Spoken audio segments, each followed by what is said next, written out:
नमस्कार दोस्तों, राधे राधे। आप सभी का हार्दिक अभिनंदन करती हूँ अपने YouTube चैनल पर। तो दोस्तों, आज हम आपको सुनाने वाले हैं माघ मास महात्म्य का 12वां एवं 13वां अध्याय। तो चलिए शुरू करते हैं माघ मास महात्म्य का 12वां अध्याय। दोस्तों, यमदूत कहने लगा कि जो कोई प्रसंगवश भी एकादशी के व्रत को करता है वह दुखों को प्राप्त नहीं होता। मास की दोनों एकादशी भगवान पद्मनाभ के दिन हैं। जब तक मनुष्य इन दिनों में व्रत नहीं करता उसके शरीर में पाप बने रहते हैं और हजारों अश्वमेध सैकड़ों वाजपेयी यज्ञ एकादशी व्रत की 16वीं कला के बराबर भी नहीं है। एकादशी के दिन व्रत करने से 11 इंद्रियों से किए गए सब पाप नष्ट हो जाते हैं। गंगा, गया, काशी, पुष्कर, कुरुक्षेत्र, यमुना, चंद्रभागा कोई भी एकादशी के तुल्य नहीं है। इस दिन व्रत करके मनुष्य अनायास ही वैकुंठ लोक को प्राप्त करता है। एकादशी को व्रत और रात्रि जागरण करने से माता पिता और स्त्री के कुल की 10-10 पीढ़ियां उद्धार पाती हैं और वह पीताम्बर धरी होकर भगवान के निकट रहते हैं। बाल, युवा और वृद्ध सब तथा पापी भी व्रत करने से नरक में नहीं जाते। यमदूत कहता है कि हे वैश्य, मैं सोच में तुमसे नरक से बचने का धर्म कहता हूँ। मन, कर्म और वचन से प्राणी मात्र का दोह ना करना, इंद्रियों को वश में रखना, दान देना, भगवान की सेवा करना, नियम पूर्वक वर्णाश्रम धर्म का पालन करना, इन कर्मों के करने से मनुष्य नरक से बचा रहता है। स्वर्ग प्राप्त करने की इच्छा से मनुष्य गरीब भी हो तो भी जूता, छतरी, अन्न, धन, जल कुछ न कुछ दान देता रहे। दान देने वाला मनुष्य कभी यम की यातना को नहीं भोगता तथा दीर्घायु और धनी होता है। बहुत कहने से ही क्या, अधर्म से ही मनुष्य बुरी गति को प्राप्त होता है। मनुष्य सदैव धर्म के कार्यों से ही स्वर्ग प्राप्त कर सकता है। इसीलिए बाला अवस्था से ही धर्म के कार्यों का अभ्यास करना चाहिए।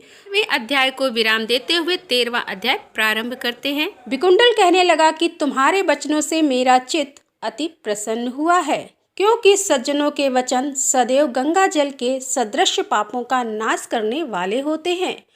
उपकार करना तथा मीठा बोलना सज्जनों का स्वभाव ही होता है, जैसे अमृत मंडल चंद्रमा को भी ठंडा कर देता है। अब कृपा करके यह भी बतलाइए कि किस प्रकार मेरे भाई का नरक से उद्धार हो सकता है।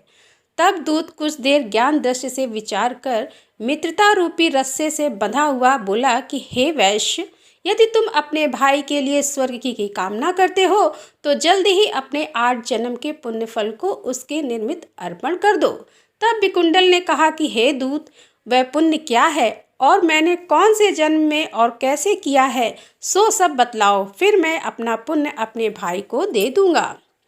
दूत कहने लगा कि हे वैश्य सुनो, मैं तुम्हारे पुण्य की सब कथा कहता हूँ। पूर्व समय में मधुवन में साल्की नाम का ऋषि था।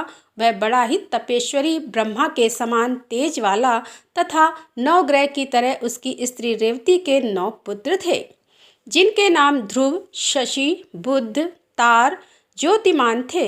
इन 5 ने गृहस्थाश्रम धारण किया तथा निर्मोह, चितमाय, ध्याननिष्ठ और गुणातक ये चारों संन्यास ग्रहण कर वन में रहने लगे। ये शिखा सूत्र से रहित पत्थर और सोने के समान समझते थे।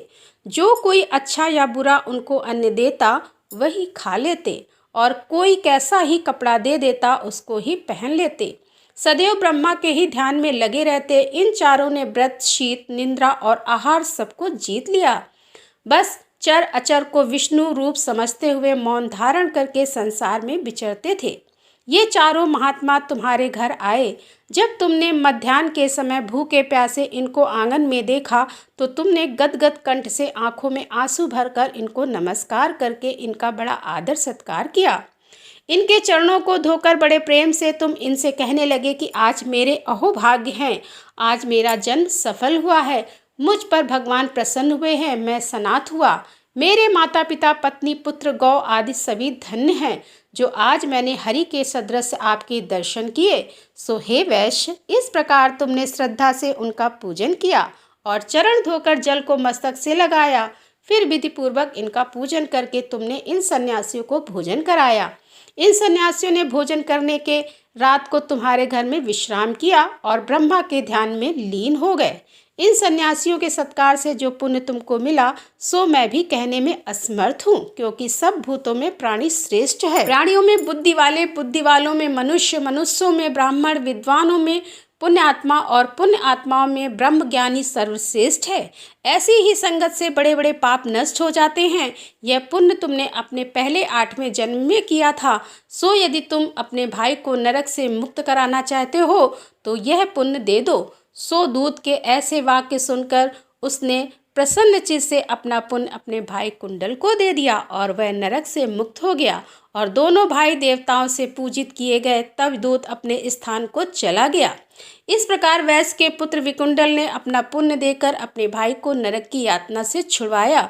सो हे राजन, जो कोई इस इतिहास को पढ़ता है या सुनता है वह 1000 गोदान का फल प्राप्त करता है। तो यहाँ पर 13वां अध्याय पूर्ण होता है। मिलते हैं अगले अध्याय में, तब तक के लिए राधे राधे।